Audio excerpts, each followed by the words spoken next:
Hello, magandang araw! For today's video nga ay magluluto nga ako ng ginisang corned beef. Oo! Kaya nga inihanda ko na yung mga sangkap kong gagamitin. Yung bawang, sibuyas at kamatis.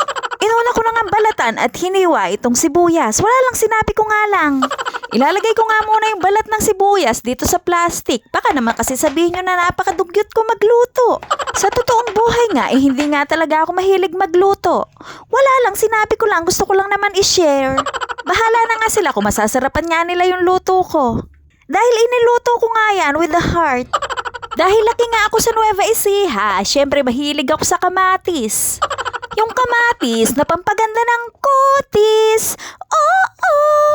Lalagyan ko nga rin ng isang patatas. Binalatan ko na nga ito at hiniwa-hiwa ng pa-square.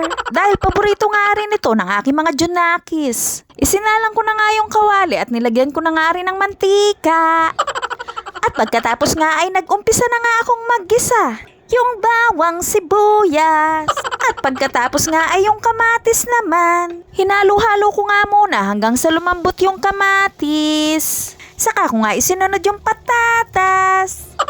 Kumain ka nga ng patatas para ang iyong dila ay tumatas. Nilagyan ko nga rin pala ng konting patis. At ilalagay ko na nga yung corned beef na Pampangas best. At ito nga ay hinalo-halo ko ulit. Hinalo ko nga hanggang gusto ko. Nilagyan ko nga rin pala ng isang basong tubig dahil nga may balak akong gawin. Gusto ko nga lang mag-imbento, ganun. Takpan muna natin. Pero inalis ko nga rin pala yung takip dahil nakalimutan ko palang lagyan ng magic sarap. Kaya nga ibudbud na natin ang sarap ng magic sarap. Oo! Nilagyan ko na nga rin ng konting asin. At eto na nga ang sikreto. Kumain ka ng gulay para maging makulay ang iyong buhay. Yung dahon nga ng malunggay ang magbibigay ng kulay sa aking ginisang corned beef.